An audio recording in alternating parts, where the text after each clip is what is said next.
Thank you, Mr. President. In January, this body took up a significant step towards reforming the way we spend American taxpayer dollars. While debating the ethics reform bill, senators voted 98-0 in favor of my amendment requiring transparency for 100% of member-requested earmarks. This was an early sign that Congress was going to change the way we do business here in Washington. But since then, I'm afraid my optimism has been tempered by a hefty dose of political reality. The ethics bill containing this new Senate rule has been stalled, and its future enactment is anything but certain. In the meantime, the Senate has continued business as usual as earmarking continues unfettered from transparency rules. The appropriators are soliciting earmarks.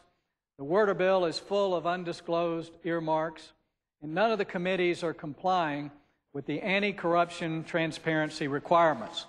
Upon notice that I was going to offer this bill again on the floor, the Democrat leadership of the Appropriations Committee just issued a press release saying that they were going to comply with these rules.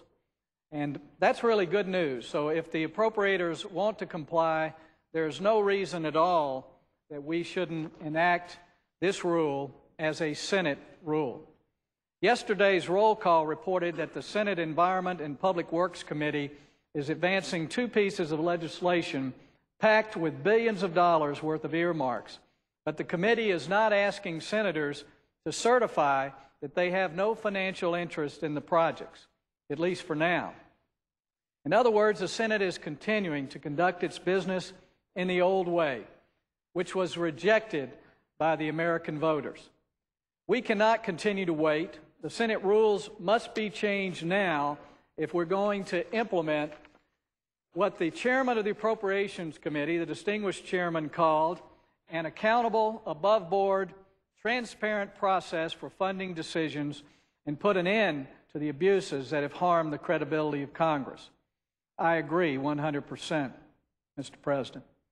My proposal, S. Resolution 123, creates a new Senate rule that requires public disclosure of the earmarks contained in bills passed by committee. This disclosure includes the name of the member requesting the earmark, the name and address of the intended recipient of the earmark, the purpose of the earmark, and a certification that the requesting member and his or her spouse have no financial interest in the requested earmark.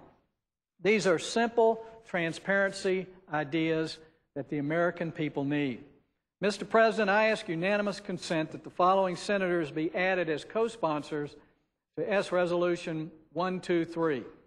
And that is Senator Ensign, Senator McCain, Senator Enzi, Senator Martinez, and Senator McCaskill.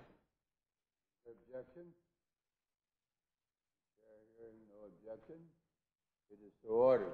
Thank you, Mr. President. This resolution will immediately require all members who request earmarks to certify in writing that they have no financial interest in the requested earmark. Following the imprisonment of Congressman Duke Cunningham for selling earmarks for bribes, Americans need to know that their elected officials are not using public office for private gain.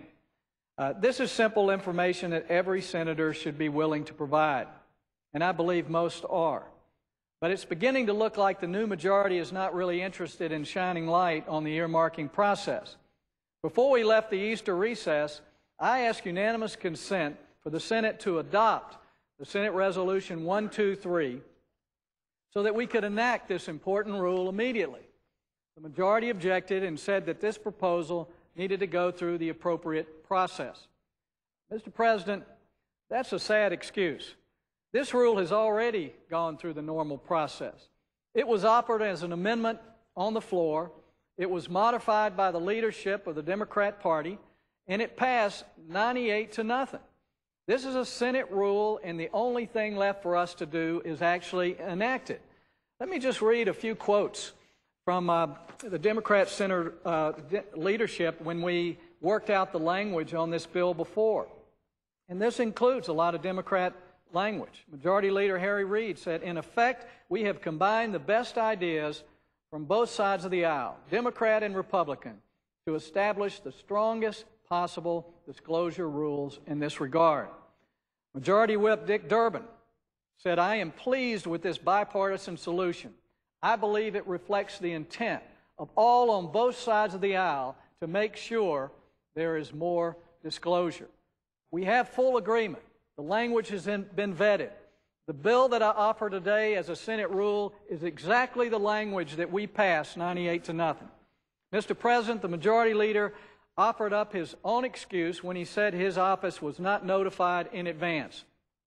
In order to make sure that that excuse is not used again, I sent a letter last week to the Democrat and Republican leaders notifying them of my intent to seek unanimous consent today to enact the Senate earmark disclosure rule.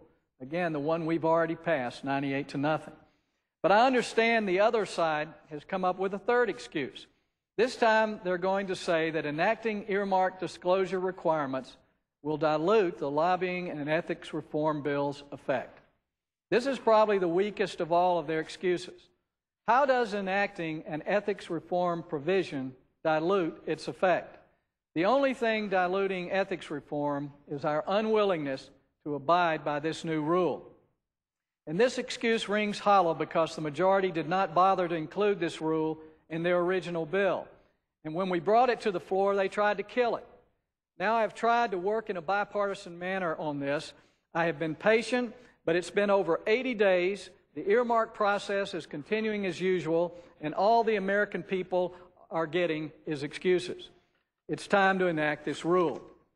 Mr. President, I ask unanimous consent that the Rules Committee be discharged from further consideration.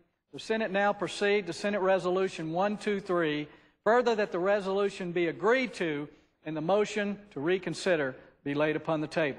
Mr. President, reserving the right to object. Mr. President, reserving the right to object.